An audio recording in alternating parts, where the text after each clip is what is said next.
Bonjour, il fallait vraiment que j'attende ce terrain incognita pour vous livrer mon plus grand conseil de santé. Bon, il y a un côté un peu racoleur, je ne le cache pas. Mon plus grand conseil de santé. Alors mon plus grand conseil de santé, il ne va pas être sur un type de régime alimentaire en particulier. Il ne va pas être sur une quantité, bien sûr, d'aliments à consommer. Il ne va même pas être sur une forme de repos, de régénération du système nerveux. Mon plus grand conseil de santé, il touche un point qui est crucial chez l'humain, qu'on appelle la soumission à l'autorité.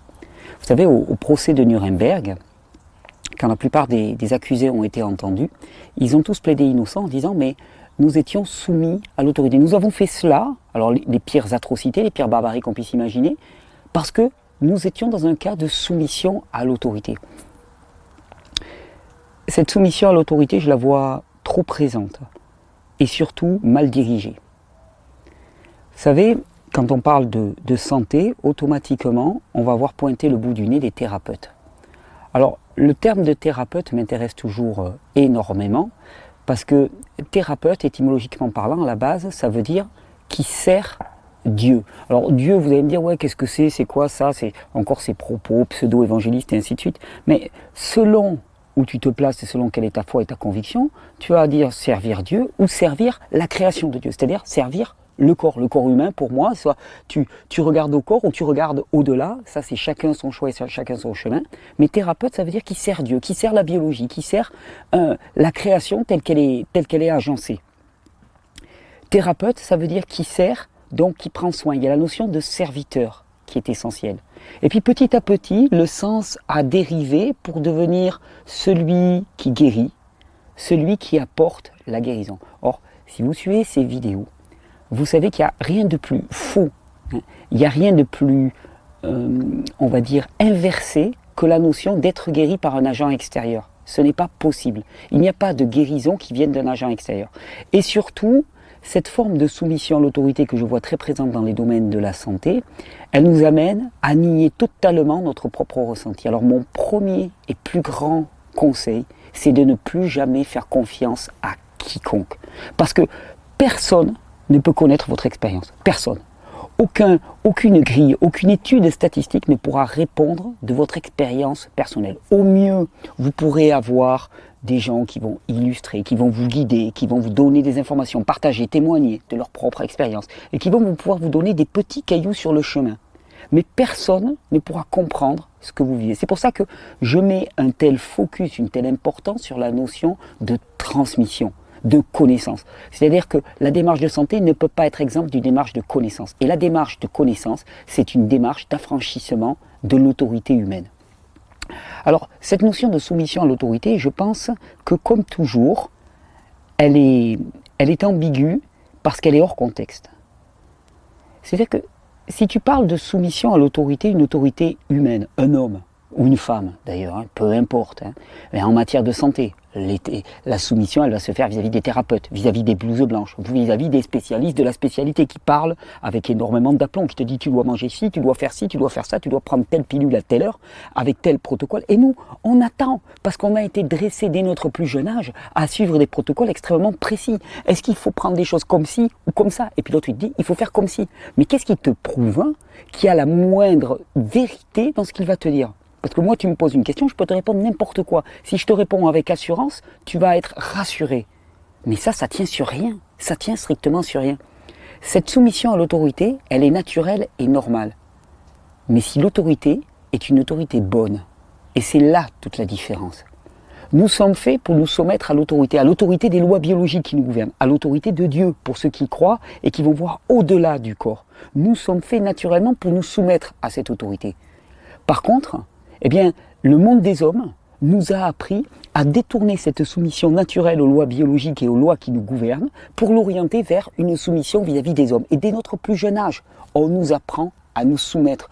On nous apprend ce que mes amis Sylvain et Mathilde appellent l'hétéronomie, c'est-à-dire se déterminer par rapport à une autorité extérieure, une autorité humaine extérieure qui va nous apprendre à nier notre ressenti, à nier notre vécu complètement. Je pense qu'effectivement en matière de santé, la plus grosse erreur tient au fait de donner les clés de sa santé à quiconque d'autre que son propre ressenti, son intuition et soi-même. Alors on va dire, oui, mais comment on fait? Moi je sais plus, je suis perdu. Mais il n'y a pas d'autre moyen pour ressentir que de se mettre à ressentir. Et se mettre à ressentir, c'est d'abord accepter de ne plus marcher au travers de ce que dit l'autre de ton ressenti, de ce que dit l'autre de tes sensations, de ce que dit l'autre des perceptions que tu as. Et surtout, arrêter aussi de fonctionner par rapport à des grilles d'interprétation du fonctionnement du corps humain qui sont extrêmement lacunaires. On va se dire la science par-ci, la science par-là, la science a découvert. Marrant, ce matin, je l'ai pris quelque part par là, hop là. Ce matin, je suis tombé sur un truc intéressant. Ça fait des années, par exemple, qu'énormément de diététiciens, de nutritionnistes, de gens qui s'intéressent à l'alimentation et qui en parlent très doctement, basent toute leur interprétation sur l'index glycémique. L'index glycémique, il rend compte de l'élévation de la glycémie chez une personne en fonction du type d'aliment ingéré. Et donc, on a fait des tableaux d'index glycémique. Et c'était déjà beaucoup mieux, nous disait-on, que la notion finalement simplement de sucre lent, sucre rapide, parce que celle-là, elle était complètement fallacieuse. Pourtant, elle est encore enseignée. Mais là, non, il y avait des gens à la mode, hein, eux, ils te parlaient d'index glycémique, voire de charge glycémique. Ben là, il y a une étude qui a été faite, elle date de quand? Elle est pas vieille, j'ai pas la date. Personalized Nutrition by Prediction of Glycemic Response. 19 novembre 2015. Donc tu vois, c'est paru dans quelle revue? C'est la revue Cell. Donc c'est une revue de biologie moléculaire. Donc alimentation personnalisée par la prévision de la réponse glycémique. Et qu'est-ce qu'ils se sont rendus compte? Ils se sont rendus compte qu'un aliment avait un index glycémique, mais que cet index glycémique ne permettait en rien de prédire quelle allait être la réponse glycémique à l'intérieur de chacun. Parce que chacun a une réponse différente. Alors tu vas me dire, oui, mais alors c'est aléatoire. Non, c'est absolument pas aléatoire. Il n'y a rien d'aléatoire dans notre santé. Il y a des lois. Il y a des lois, sauf que de la position où nous sommes très loin d'appréhender tous les paramètres en jeu. Donc, on a l'impression d'un aléatoire. En fait, il n'y en a pas. Il n'y en a pas, sauf qu'on ne connaît pas tous les paramètres. Et l'humain, il reste une immense boîte noire. Alors toi, tu vas de spécialiste en spécialiste, qui ont l'air sur d'eux. Et normal qu'ils aient l'air sur d'eux. C'est ce qui leur fait faire de l'argent. C'est ce qui leur permet de faire tourner leur business. On marche sur la foi. Mais la foi en qui? La foi en un individu extérieur. Alors que la foi, c'est pas dans un individu extérieur qu'on devrait l'avoir, c'est en nous-mêmes, c'est dans notre biologie. Parce que comme je vous le dis, nous sommes des êtres vivants. Et qui dit vivant veut dire que tu as, toi, quel que soit ton état, d'où que tu viennes, tu as naturellement la capacité à reconstruire tes tissus, tu as naturellement la capacité à reconstruire tout ton psyché, ta sphère émotionnelle, tu as naturellement hérité de cette fonction qu'on appelle l'homéostasie, qui ne demande qu'à s'exprimer à partir du moment où tu te retrouves dans un contexte adapté. Donc, tu n'as pas besoin d'un spécialiste pour comprendre ça et pour mettre cela en place. Il ne s'agit pas d'aller ajouter tel petit complément, telle petite machine qui va te faire passer je ne sais quel type de courant dans le corps pour réharmoniser. Parce que tout ça, ça dépend de la compréhension de la personne qui a conçu la machine. Ça dépend de la représentation du corps humain que la personne qui a conçu la machine. Ça dépend de la compréhension de la physiologie de la personne qui a composé le complément alimentaire, l'extrait de calcium, de niacine, de vitamine B3, de vitamine B12, et qui a décidé qu'il fallait augmenter ça sans prendre en compte qu'à l'intérieur du corps, tout est en équilibre dynamique et que si tu touches un petit peu en rajoutant du calcium, eh bien à ce moment-là, le magnésium va être modifié, le magnésium va modifier la quantité de potassium et il va y avoir toute une série de réactions en cascade et que ça, personne n'en prend la mesure. Il te suffit à toi de te mettre dans le bon contexte. Et c'est ce qu'il y a de révolutionnaire. Et quand je dis révolutionnaire, je trouve ça grotesque de dire révolutionnaire. Ça n'a rien de révolutionnaire. C'est ce qu'il y a de révolutionnaire dans ces vidéos. C'est de dire simplement, arrête de chercher le petit complément. Arrête de chercher l'autorité extérieure. T'en as pas besoin. T'en as pas besoin parce que tu es vivant. C'est pas comme si tu avais à aller chercher auprès de quelqu'un ton caractère vivant, à aller le gagner auprès d'un spécialiste. Tu l'as. C'est acquis. Ça t'est donné. Et c'est pas la foi en un thérapeute quelconque qu'il faut avoir, c'est la foi dans la capacité de ta nature d'être vivant à se restaurer. Et que si pour l'instant ça ne se manifeste pas de manière adéquate, eh bien il faut prendre la base de l'équation, c'est-à-dire tout système laissé à lui-même retourne spontanément à l'état d'équilibre à partir des éléments qu'il va venir puiser dans son environnement. Et ça, tu n'as pas besoin de spécialiste pour le comprendre. Cette soumission à l'autorité, je la vois en permanence parce que de la position où je suis, je me retrouve souvent contacté par des personnes. Et encore vendredi dernier, j'ai été contacté par une maman. Et ça m'a donné l'envie de faire cette vidéo. Une maman qui avait rencontré un spécialiste de la spécialité, de l'alimentation, de l'alimentation crue en particulier aussi. Et combien de fois j'ai rencontré ces situations? On te dit, voilà, il faut faire comme ça. Et puis toi, tu dis, au bout de quelques mois, tu dis, ah non, mais là, je suis pas bien, je suis frileux et tout ça. On te dit, ah, détoxification. Et puis si tu manges quelque chose de cuit, ah non, mais ça, t'es en train de nuire à la fonction. Et puis, je veux pas t'entendre. Fais comme ça. Soumets-toi. Tais-toi. Tais-toi en permanence. C'est moi le spécialiste, c'est moi qui sais. Toi, on s'en fout de ton ressenti. De toute façon, ça tombe bien parce que dès ton plus jeune âge, on t'a appris à nier ton ressenti. On t'a appris à t'asseoir et à répéter ce qu'un maître debout au tableau te disait de répéter. Peu importe si ce qu'il disait était juste ou faux, ce qu'on te demandait, c'était de répéter. C'était ça qui était testé. Et donc, dès lors, on se balade. Vous savez, cette notion de soumission à l'autorité, elle a été faite, il y a la fameuse expérience de Stanley Milgram dans les années 60, qui a montré que chacun d'entre nous étant capable d'appliquer, enfin pas chacun, mais heureusement, 70% de la population qui a accepté de faire cette expérience avec Stanley Milgram a été amenée à appliquer une décharge électrique, alors fictive, mais il croyait que c'était l'expérience, a été amené à apporter une décharge électrique qui peut être létale, mortelle, à un individu simplement parce qu'on lui demandait de le faire. De la même manière, il y a une expérience qui s'appelle l'expérience de Stanford. Je vous recommande de regarder un peu ces expériences. On appelait ça aussi l'expérience Lucifer, c'est pour dire, dans lequel on a montré que n'importe quelle personne pouvait se transformer en bourreau en quelques jours, simplement, à partir du moment où on lui en intimait l'ordre. Cette dimension de soumission à l'autorité, c'est la plus grosse déviance qu'on nous ait faite. C'est-à-dire qu'on nous a appris à nous soumettre à une autorité humaine qui change sans cesse et qui exerce son pouvoir sur nous, et non pas à nous soumettre à une autorité qui est plus grande que l'humain, c'est-à-dire le corps, la biologie en ce qui concerne la santé, Dieu si vous êtes croyant, peu importe, en tout cas à se soumettre à cette autorité-là. La plus grande dérive, elle est là. Alors pour moi, Terra Incognita, c'est le cadre idéal pour dire à chacun, mais ne vous laissez rien imposer qui contredise votre ressenti. Personne n'a le droit de nier votre ressenti. Personne n'a le droit d'outrepasser votre expérience directe. Et personne ne pourra vous guérir sinon vous-même. À la limite, quelqu'un à l'extérieur pourra vous donner quelques petits conseils, mais ces conseils, ils ne sont pas compliqués. Mets-toi dans le bon cadre. Et c'est quoi le cadre? Non mais, pas compliqué à comprendre. C'est quoi le cadre? Est-ce que, si on raisonne là, légitimement, ok, est-ce qu'il est mieux, est-ce que tu te sens mieux au soleil ou quand tu es sous la pluie?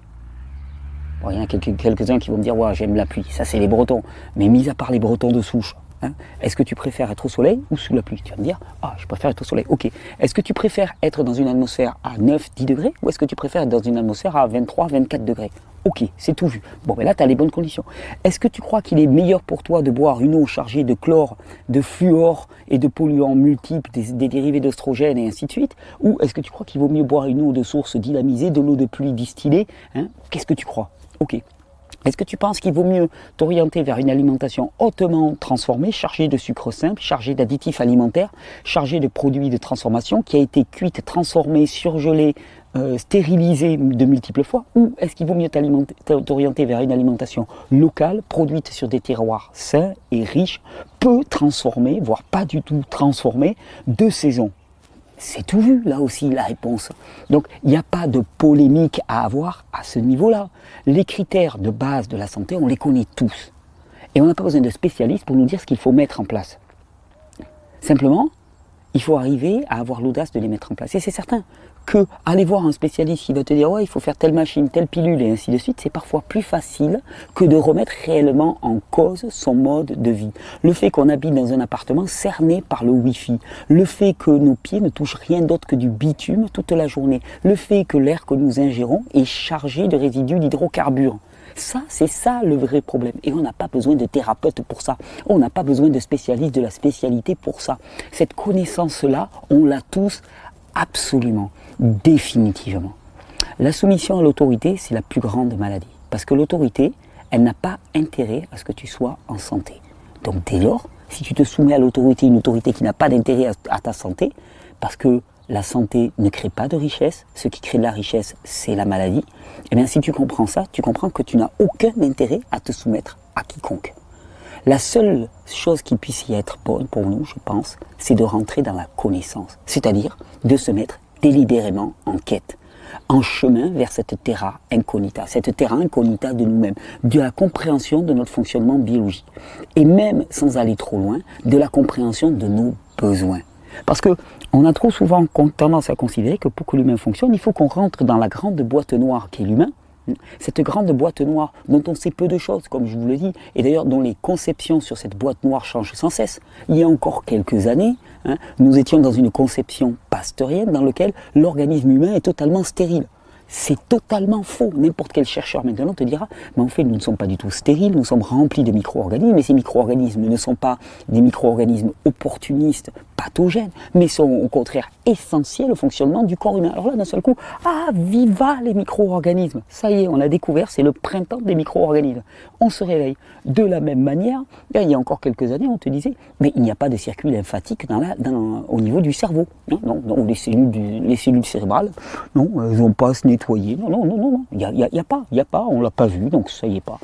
C'était complètement aberrant sur le plan de compréhension du fonctionnement du corps humain, étant donné que le circuit lymphatique est le système d'épuration de tous les produits toxiques et que toutes les cellules, donc les neurones, qui ne sont que des cellules nerveuses, eh bien, produisent des déchets acides liés à leur métabolisme. On pouvait se demander légitimement comment ça se faisait qu'il y a partout dans le corps humain un système lymphatique et pas au niveau du cerveau. Ah ben là, on est, hop, hop, oui, on fait désolé, oui, non, il y en avait un. Alors ça remet tout en cause. Ouais, ça remet tout en cause. Mais on n'est pas ridicule pour autant. Non, on n'est pas ridicule pour autant. La conception du corps humain, elle change sans cesse. Pourquoi ? Parce que je crois que personne n'arrivera jamais à comprendre cette fabuleuse boîte qui est le vivant, cette fameuse terra incognita qui est le vivant. Par contre, il est beaucoup plus aisé de définir les conditions pour que ce corps fonctionne de manière adéquate. C'est définir le cadre et l'environnement dans lequel il peut s'épanouir. C'est toute la différence qu'il y a entre une démarche axée sur la maladie et une démarche axée sur la santé. Une démarche axée sur la santé s'intéresse aux conditions de la santé. Une démarche axée sur la maladie s'intéresse à la localisation de la maladie et à l'éradication de ce qu'elle appelle maladie, qui n'est le plus souvent qu'un facteur de régulation et d'équilibrage dans le grand processus de l'homéostasie, dans cette grande danse du vivant qui permet de rééquilibrer en permanence là où il y a défaut, là où il y a carence ou là où il y a surplus. Notre soumission à l'autorité, c'est notre plus grande maladie. Pourquoi ? Parce qu'elle nous fait nier qui nous sommes. Or, qui nous sommes, notre caractère vivant, c'est ça qui nous guérit. Notre soumission à l'autorité nous conduit directement à la maladie.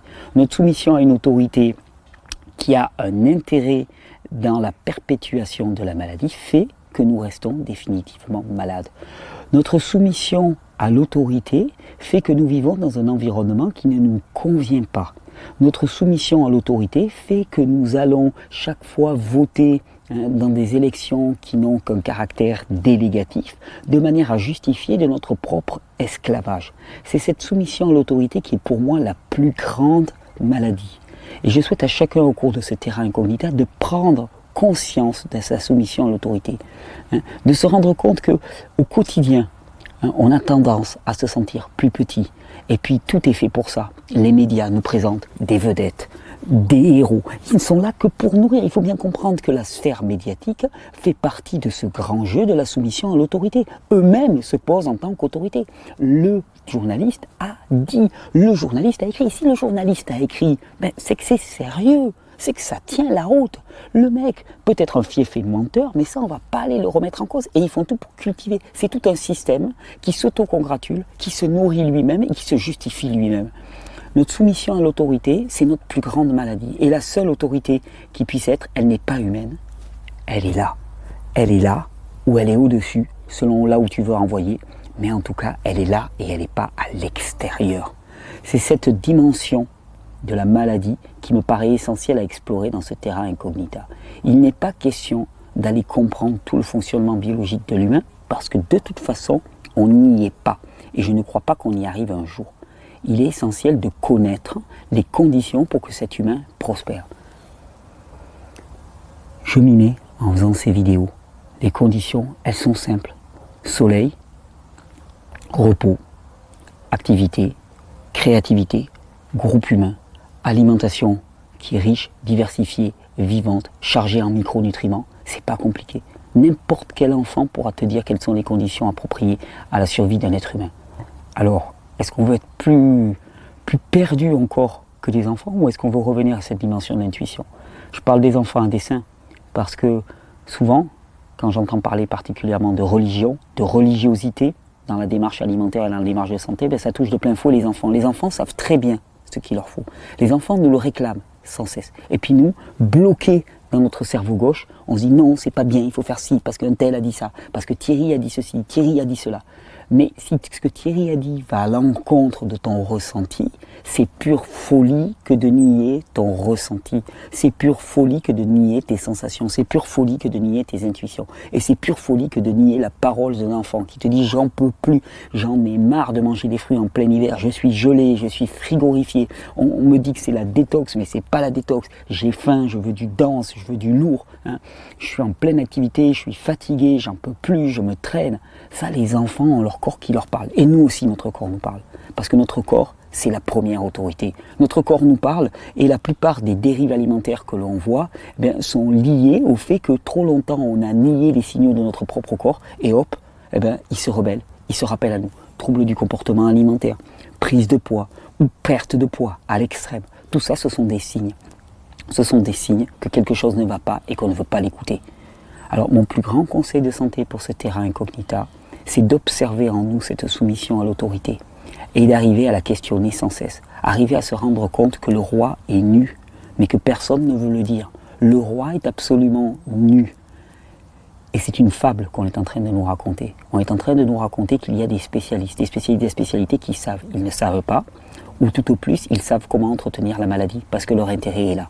Je vous souhaite vraiment de découvrir au cours de ce terrain incognita la force de vous déterminer par vous-même. Et même si au début, lâcher la rambarde de sécurité peut présenter des difficultés, parce qu'on n'a plus de garde-fou, être convaincu que c'est la seule façon d'avancer vers la pleine santé, la seule façon d'avancer vers ce qui est bon pour nous, en nous reliant profondément à notre ressenti et en fonctionnant avec cette boussole intérieure. On est parti plus que jamais pour une nouvelle semaine de terrain incognita. Bonne régénération.